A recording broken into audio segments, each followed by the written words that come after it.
So many motorists tonight were so upset, angry, frustrated, and they were demanding answers. They wanted to know why.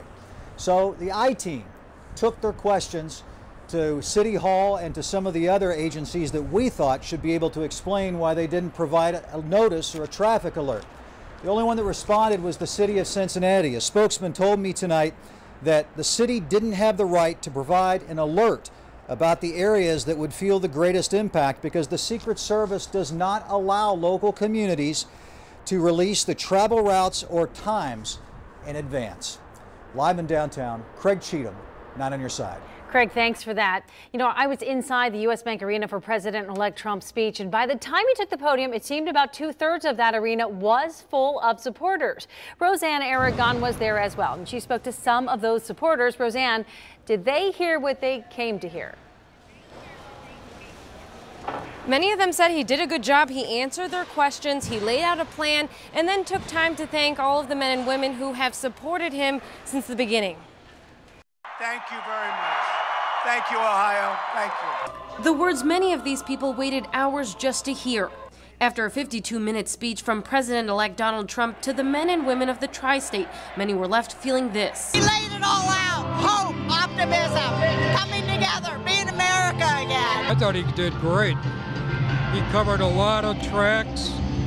I think the information he put out there was tremendous. We're going to bring back the American dream. Trump spoke about lowering taxes, rebuilding the inner city, fighting for the American workers, and building a wall. Some of the issues that these supporters say are their core beliefs. Everybody had to deal with people giving you guff about being a Trump supporter. And now that he's won, it's great to see it come together. It's just this vibe, the silent majority becoming the loud majority. They're taking back our country. Supporters who were frustrated with politics as usual. Local GOP leaders say tonight, Trump was being himself. If people are expecting to see something different, I think they're just mistaken. This is who he is. He comes across as very honest and caring. As for Trump's plans, very hopeful, but, you know, once they get in D.C., sometimes things change. now many of those people tell me they are looking for President-elect Trump to turn promises into logistics and to see those logistics turn into reality. Reporting live, Roseanne Aragon, 9 on your side. And at the same time, people were praising the president-elect. Police were actually keeping back demonstrators from the doors of the U.S. Bank Arena. And that's where 9 on your side. John Genovese is live right now after speaking with a number of them tonight. John? Yeah, Craig, several hundred demonstrators were out here tonight holding signs and chanting. Many of them showed up in groups, but some came by themselves, telling me there is too much at stake to sit back and do nothing. Shouting their chants into U.S. Bank Arena. Basic human rights need to be acknowledged, and that environmental issues need to be acknowledged as well. Each one of these demonstrators had their reasons for being here. The system elected Trump, the people elected Hillary. This is what democracy looks like. As people were filing in to see the president-elect, a line of police served as a barrier. To sit back and say, okay, I mean, I can't. Laura Allen flew down from Brooklyn. She says this was too important of a chance to pass up. Now that he's making all these appointments, it's very clear that he's appointing billionaires, special interests, climate deniers. And while many here tell me they accept how the election turned out, they find it hard to believe. The man has said some things that are racist, are anti-women. On the first stop of a tour to celebrate his victory. The only way that change happens is when people rise up. For 4 years or 8, I'm told don't expect this group to be silent. We feel like Trump needs to know and needs to understand he does not have a mandate. Now, in that crowd, there were a few Trump supporters as well, at times getting into some heated back and forth with those demonstrators. But as far as I could tell, everything remained peaceful. For now, reporting live, John Genovese, 9 on your side. Thank you, John. Donald Trump will be sworn in as our nation's 45th president on January 20th. You can watch tonight's entire speech on WCPO.com. We have breaking news in northern Kentucky at this hour. The Boone County coroner is investigating a man's death after he became trapped underneath a car. It happened right around 8:30 on Lawrenceburg Ferry Road in Petersburg. Taking a look at a map here of the area. We are still waiting to learn how that car fell on top of him. And of course, we'll have new information overnight on WCPO.com. Steve? Okay, Craig, as we look at your 9, first warning weather, we have ourselves a little bit of clouds, a little clearing, and temperatures have dropped as a result. Some folks are in the lower 30s. Place like Middletown, though, at 39 because the clouds are right over the top of us right now. But trust me, you're going to wake up to clouds most likely all over the tri-state. Temperatures are a little bit varied because of that, though. You'll notice anywhere from 32 at Goshen to 38 degrees now in Middletown, 34 in Falmouth, and 33 in Batavia with 34 in Cincinnati. In the morning, here's the school forecast for you, 31 degrees, so it's going to be cold for the kids if they got to stand at the bus stop. And then later on, we're cooler than average, mostly cloudy skies as we go through the day. Craig, I'm back to show you how the forecast really changes for the weekend, and it looks possible for a little Arctic outbreak coming up too. Ooh, all right, time to get the long johns out. Thanks, Steve.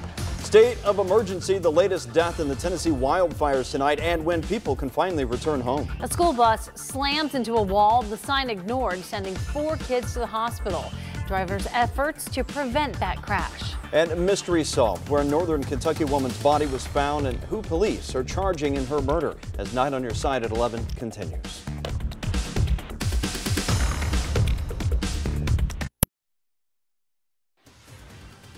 Because fire is a tremendous beast. We're never going to give up hope.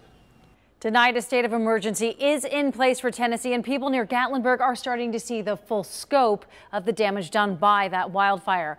At this hour, we're learning that another person has died. That brings the death toll to 11. Around 80 people are hurt. Now, so this is some new video of the damage to Gatlinburg tonight. Firefighters believe they have gained control of the wildfire. They're monitoring hotspots tonight. And here's a picture of what the area looked like before the fire and then after. Residents will be allowed to go back to their homes, there's the after, or what's left of their homes tomorrow. Roads are expected to open at 10 a.m.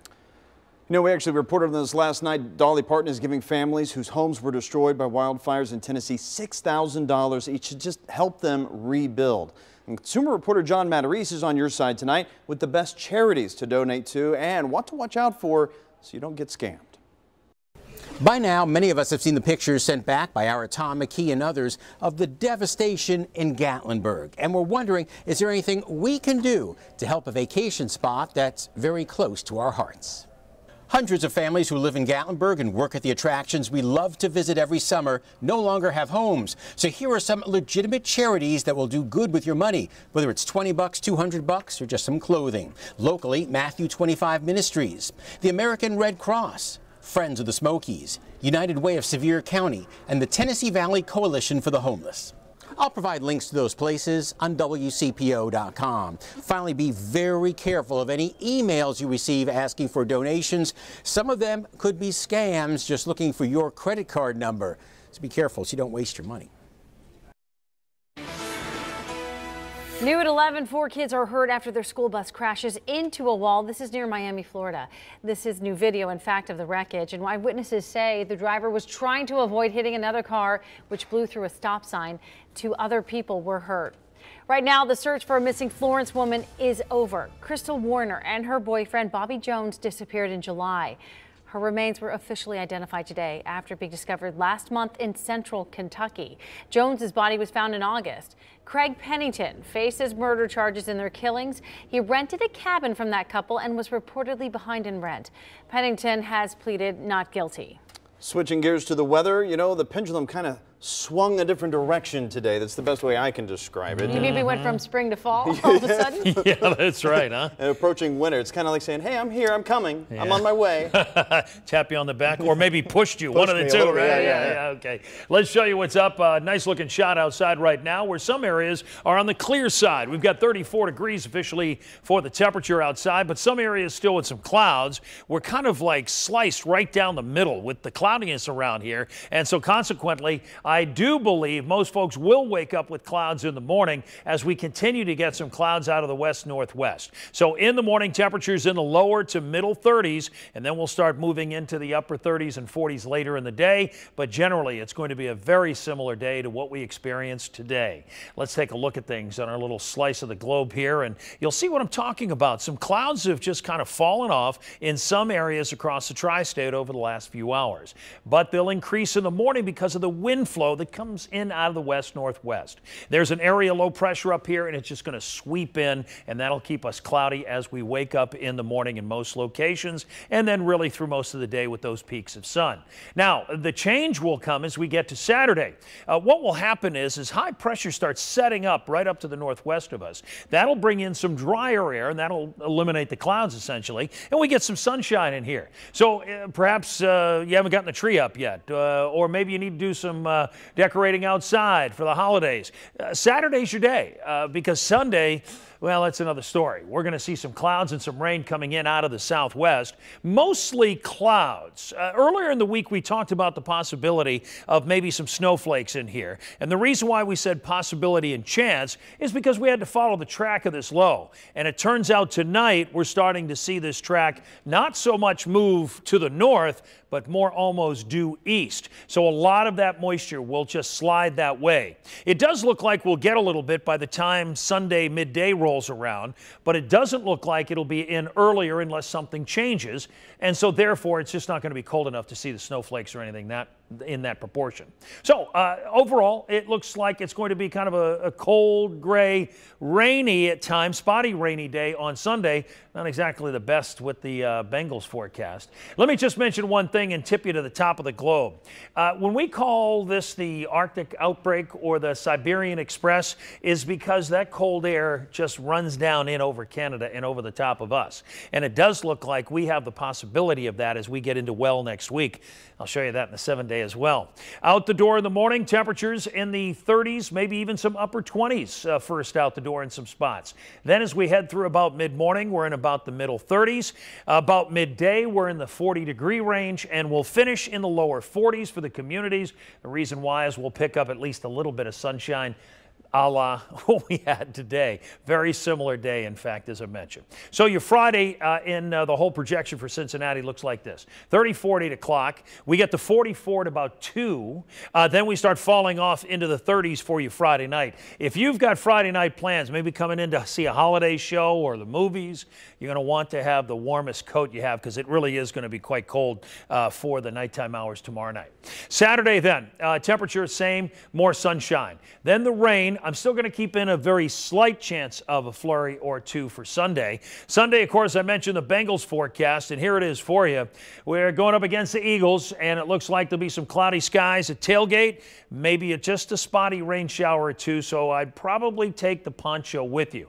Here's the Arctic outbreak I mentioned. Look at this. 35 degrees, 21 in the morning, and it stays cold for the next few days after that. So we're going to be watching and tracking that, Craig, as we head into next week. All right, keep us updated, Steve. Well, tonight in Healthy Living, brain scans of college football players show damage years after a player has graduated. A new study from UC's College of Medicine compares the brain scans of former college football players and former track and field athletes. 5 years after play, the football players' brain scans still showed signs of thinning brain tissue. Now, this adds to a growing body of research that raises a number of questions about the effects of head trauma in those sports. I hope you could join us this weekend. It is our annual Toy Team 9. I will be at the Kroger in Eastgate with consumer reporter John Matarese. You don't want to miss that. We're also collecting toys so kids can have a better holiday season.